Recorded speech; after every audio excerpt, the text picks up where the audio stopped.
Chapter 1. The Encounter. The first time Isaac Kent felt his life truly change was when he set foot on the planet Kalen, a world shrouded in mystery and peril. He had come to Kalen as a part of his work, a routine mission to salvage alien technology and materials from the dead and decaying infrastructure left behind by an ancient civilization. The planet had once been a hub of advanced scientific research, a flourishing world of trade and knowledge, but now, centuries after its fall, it was little more than a barren wasteland. The only living beings on Kalen were the indigenous creatures, massive, predatory beasts with complex hierarchies that were known to attack anything that trespassed on their land. And of course, there were the remnants of the once great empire, ruins, crumbling monuments, and decaying machines that spoke of an era long past. Isaac had done his research before landing, studying the planet's history, mapping out the areas that were relatively safe, and preparing for any unexpected dangers. Yet, nothing had prepared him for what he was about to encounter when he ventured deep into the jungle that lay beyond the outer settlements. The jungles of Kalen were as dangerous as they were beautiful, dense, twisted trees reaching for the sky like gnarled hands, with bioluminescent flora that glowed softly in the otherwise oppressive darkness. The air was thick with humidity, and the sounds of the jungle filled the silence with rustling leaves, the occasional screech of distant creatures, and the eerie hum of unknown, dormant machines. But what really drew Isaac's attention were the sounds of movement, a rustling in the underbrush, far too quick and purposeful to be just another animal. He had been walking for hours when he finally stumbled upon it. A clearing in the jungle, one that had been meticulously shaped by something that wasn't natural, a sign that the creatures of Kalen had not been the only inhabitants. At first, he thought it was just another artifact, another piece of the ancient civilization's failed infrastructure, but as he approached, he saw something far more unexpected. A woman, no, a being lay unconscious on the ground, her form partially hidden by the tangled vines and foliage. Isaac's heart skipped a beat, his mind racing with possibilities. Was she an alien? One of the indigenous species? Or, perhaps, someone from a far-off world, stranded just like him? The woman's body was covered in strange markings, her skin shimmering with a faint iridescent glow under the pale light filtering through the dense canopy. Her long, silver hair cascaded down her back, streaked with violet hues that seemed to shift as the wind stirred it. Her features were unlike anything Isaac had ever seen, sharp, angular, yet undeniably beautiful in a way that both fascinated and terrified him. Her eyes were closed, but her chest rose and fell with shallow breaths. Despite the wild, untamed environment of Kalen, she looked out of place, as if she belonged to a different world, one that Isaac had yet to discover. He couldn't leave her there. The thought of walking away from this strange being seemed impossible, an instinctual pull driving him forward. He crouched down beside her, his gloved hands brushing the leaves aside to examine her more closely. The markings on her skin seemed to shimmer faintly as his fingers made contact. As his hand hovered near her side, he noticed her breathing becoming erratic, her body shifting slightly, almost as if reacting to his touch. Then, as if the universe itself had decided to pull a cruel joke, she opened her eyes, bright, electric blue eyes that locked onto his, a spark of recognition flashing in them. Before Isaac could say a word, before he could even process the bewildering situation, her hand shot up, grasping his arm with unexpected strength. "You," she hissed, her voice smooth but edged with something fierce, a tone that sent a shiver down his spine. Her grip was unyielding as she drew herself up slightly, her face inches from his. "You will not leave me." Isaac's heart pounded in his chest, and he tried to pull away instinctively, but her grip held firm. "I'm not going anywhere. Are you okay?" He wasn't sure what he was saying. He had no idea what was happening, but his voice came out softer than he intended, as if to calm the sudden storm in her eyes. "You saved me," she growled, her lips curling into a snarl, her sharp teeth glinting in the dim light. Before he could react, she pulled him closer with alarming speed, her lips brushing against his ear. "By Kalen law," she whispered harshly, "you are now my lifemate." The words barely registered, but what happened next was unmistakable. A surge of warmth shot through Isaac's arm where she gripped it, and before he could even make sense of the situation, her teeth sank into his neck. The pain was immediate, but not unbearable. It wasn't the kind of wound that bled freely, but a slow, deliberate puncture, as if she were taking something from him. For a split second, Isaac's mind screamed at him to fight back, to push her off, to make her stop. But then, as the strange energy began to course through his veins, he realized that this wasn't just an attack. This was something else, something profoundly alien. Her bite was both exhilarating and terrifying, a deep, primal connection that sent shockwaves of unfamiliar sensations throughout his body. The world seemed to warp around him, his thoughts becoming fuzzy, his limbs feeling heavy and unresponsive. He could feel her drawing something from him. But there was something else, something he couldn't explain, that made him want to stay there, to allow it. The bite deepened for only a moment, and then, just as quickly as it had begun, she pulled away. For a long moment, neither of them spoke. Isaac was breathless, his neck throbbing where her bite had pierced him, but strangely, there was no bleeding, only a residual warmth that spread across his skin. His head swam with confusion, and his heart raced with a mixture of fear, exhilaration, and something else that he couldn't quite name.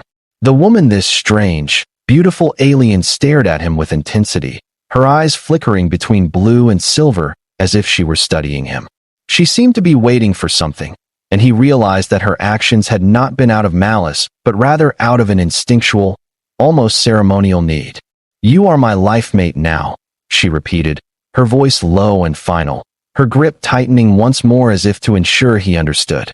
"You saved my life, and in doing so, you bound yourself to me. It is the law of Kalen. No one can break the bond once it is made." Isaac, still dazed and trying to come to terms with what had just happened, opened his mouth to protest, to demand some explanation, but the words failed him. He felt the warmth spread from the wound on his neck, pulsing with an almost electric current. His body responded to the sensation, a strange pull tugging at him from the inside out, urging him toward her. "My name is Lyra," she said, her grip loosening slightly. "And you are now mine. Forever." Isaac stood frozen, trying to make sense of what had just happened. The words "lifemate" echoed in his mind, a phrase that sounded like some kind of ancient, ritualistic law that had no place in the universe he knew. The sensation on his neck was still pulsing, a warm thrum of energy that seemed to permeate his very being. He could feel Lyra's presence all around him, her intense gaze locking him in place as if she were testing him, assessing his reaction. "Lyra." He repeated her name as if saying it aloud would help ground him, bring some clarity to the whirlwind that was suddenly his life. "What does that mean? What did you do to me?" She tilted her head slightly, her silver hair shimmering in the low light of the jungle clearing. "It means that you and I are now bound by the ancient laws of Kalen. You saved my life. You brought me back when I was dying, and now, by Kalen law, you are my partner, my life mate." Isaac could feel her grip loosening, but something in the air had shifted between them. The once heavy silence now seemed charged, electric. The strange warmth from where she had bitten him had not faded. Instead, it seemed to have deepened, spreading through his veins like wildfire. He could sense her energy now, her presence, like an unspoken connection. It was as though his very cells had been rewritten by the contact, bound to hers in ways that defied understanding.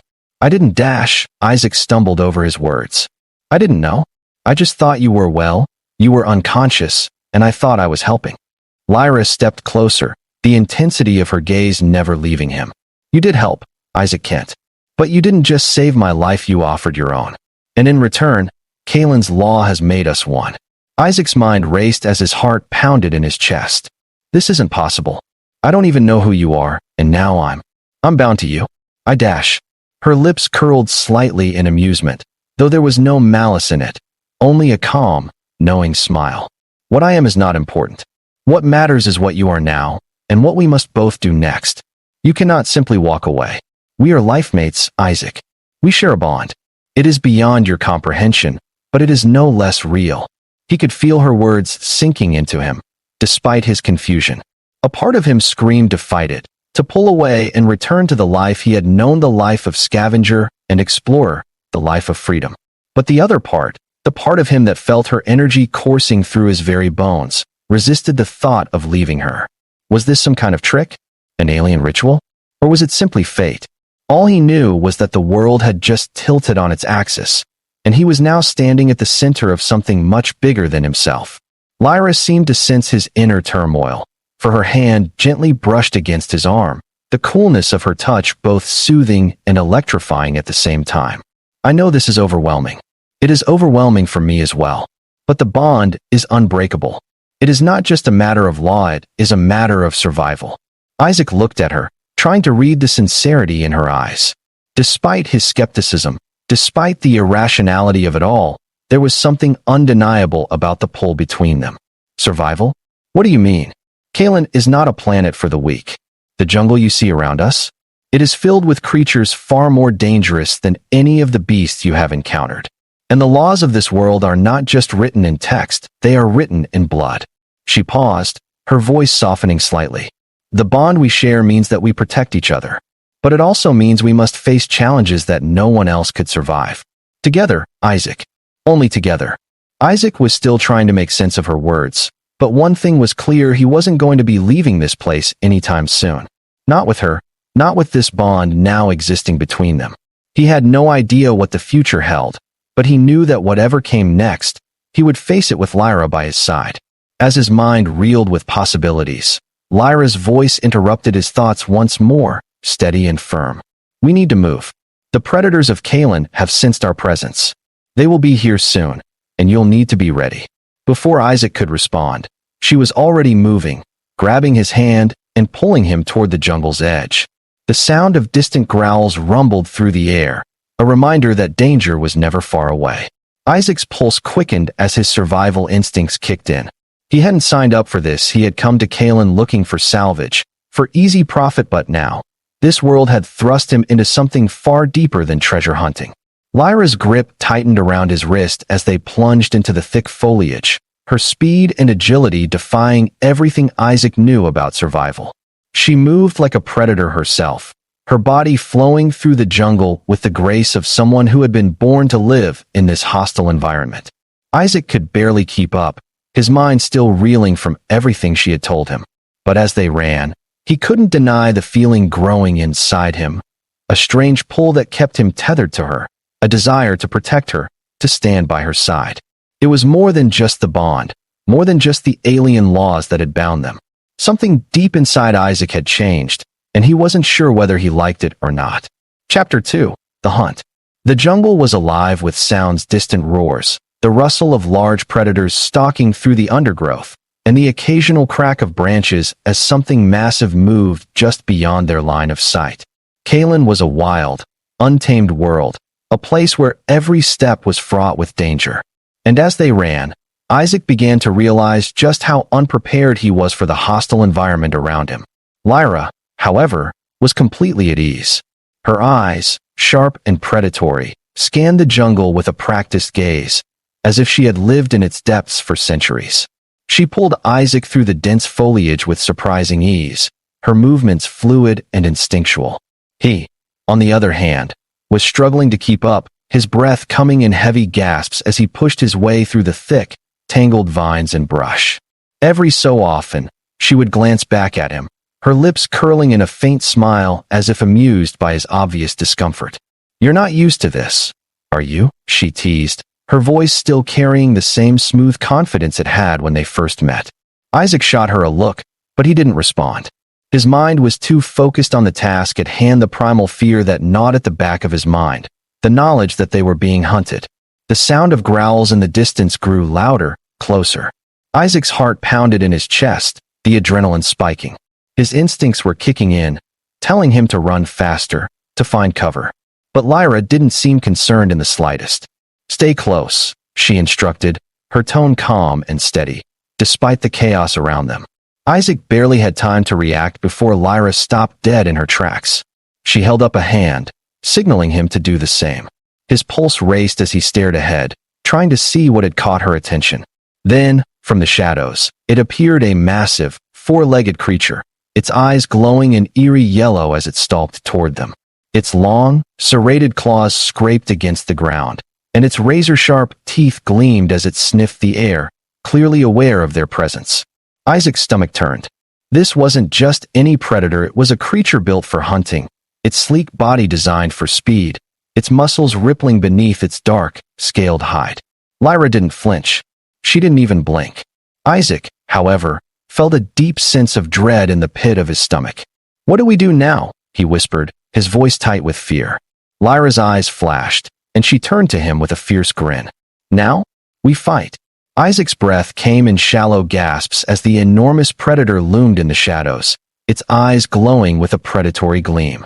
He had never faced anything like this before, never felt the primal, gut-wrenching terror that came from being hunted by a creature whose sole purpose was survival.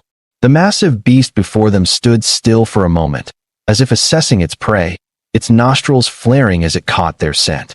Lyra, however, remained utterly unfazed. Her body was poised, her movements fluid and controlled. She didn't seem frightened at all.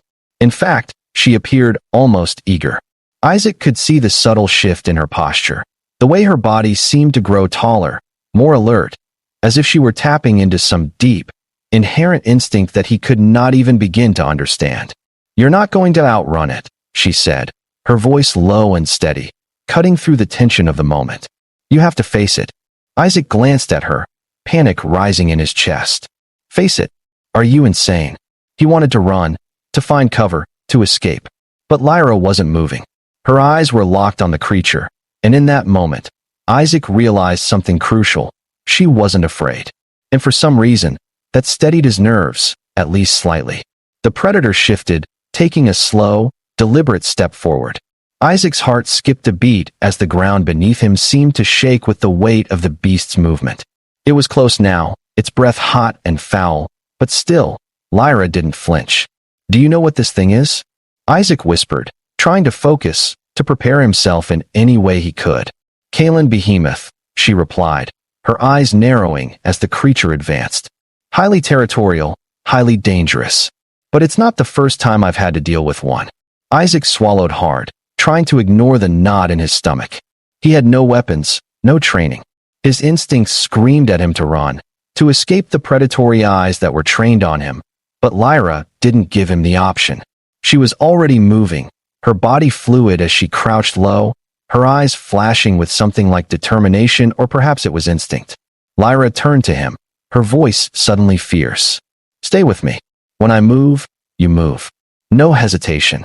Before he could respond, Lyra lunged forward, her body twisting with the precision of a seasoned warrior.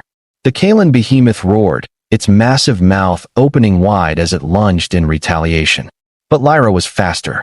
She darted to the side with a fluid grace that Isaac couldn't hope to replicate, drawing the creature's attention away from him. The behemoth snapped its jaws, the air thick with the power of its strike. Isaac barely managed to step back in time, his breath caught in his throat as he watched the beast clash with Lyra, her movements swift and deadly. She wasn't fighting to kill, she was fighting to survive. Isaac's heart raced in his chest as he watched her weave and dodge the behemoth's vicious attacks, her body seeming to anticipate its every move. He knew that if he didn't act soon, he would be the next target. Without thinking, he grabbed a jagged rock from the ground, hefting it in his hand.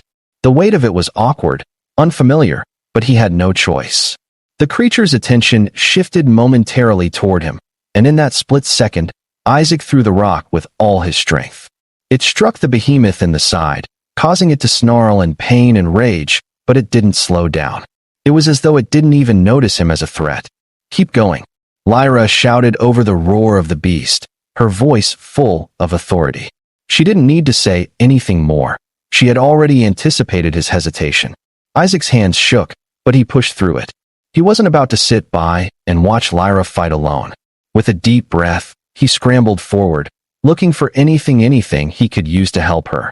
His mind was a whirl of confusion, but one thing was crystal clear now: survival.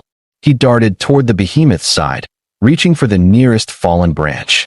His heart pounded in his ears as he swung the branch with all his might at the creature's thick hide.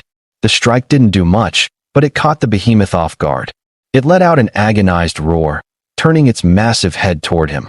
Lyra's voice rang out again, commanding, "Focus. Help me finish this." Isaac's mind raced as he realized what she wanted. She needed him to keep the creature distracted long enough for her to make the final move.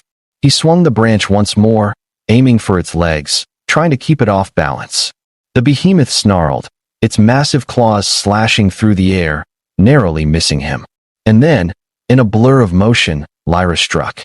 With a speed and precision that seemed almost supernatural, she leaped onto the behemoth's back, her claws sharp, glistening with a strange, venomous sheen sinking deep into its flesh. The creature let out a terrible bellow, thrashing wildly as Lyra held onto its back, her body moving with lethal grace as she brought the creature down.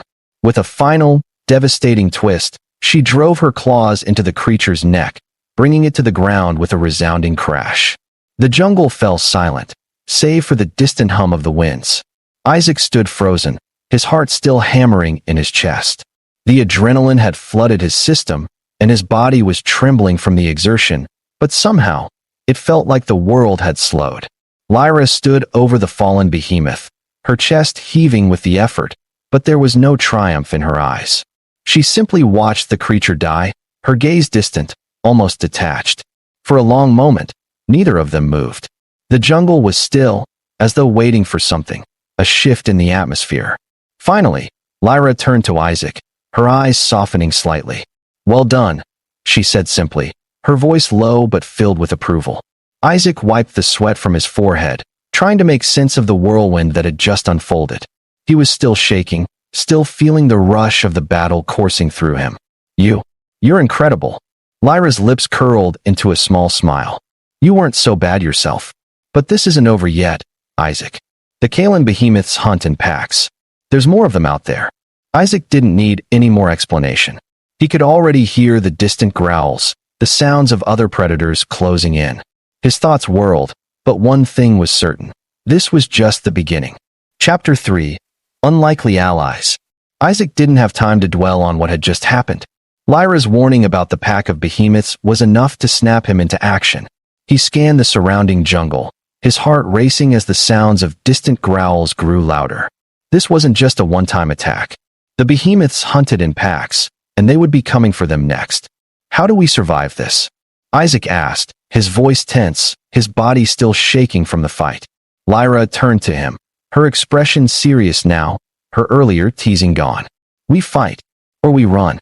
But we need to make it to the outpost, there's shelter there. We can't survive out here without it." Isaac nodded, not questioning her authority. He had seen firsthand what she was capable of, and in that moment, he realized he had no choice but to trust her. She knew this planet, and she knew how to survive. With a quick, practiced motion, Lyra set off into the jungle, her speed almost inhuman as she darted between trees and over rocks, moving with a fluidity that Isaac could barely keep up with. He followed closely behind, his mind still racing as he processed everything that had happened. The bond between them, the Kalan law, the fight for survival, it all felt like something out of a nightmare. But there was no time to question it now. They ran, and as they did, Isaac couldn't help but notice the strange sense of connection between them. He didn't know if it was the bite, the bond, or something else, but there was a pull-a feeling of unity he couldn't explain. It was unsettling, but also strangely comforting. "Stay close," Lyra called back to him, her voice steady as always. "We're not out of danger yet." As they pressed forward, Isaac felt something stir within him. This was the beginning of something far bigger than he could ever have anticipated. They were no longer just two strangers thrown together by fate. They were bound by something far deeper, a bond that would shape the rest of their lives. Isaac's lungs burned as he followed Lyra through the dense jungle, the thick vegetation parting beneath her swift movements. The ground was uneven, the roots of the massive Kalan trees jutting up like twisted claws, and the air felt thick with the humidity of the jungle. Every time he thought he had caught up with her, she would slip ahead, her form a blur in the undergrowth. He struggled to keep pace, his mind still racing from the chaos of the battle and the overwhelming strangeness of the bond they now shared. As they ran, Isaac couldn't help but think of the woman he had just met, the woman who had bitten him, who had declared him her lifemate by alien law. His head was still spinning. He had no idea what this all meant, and he wasn't sure he was ready to find out. But one thing was certain, he couldn't leave her. Not now. Not after everything they'd already been through.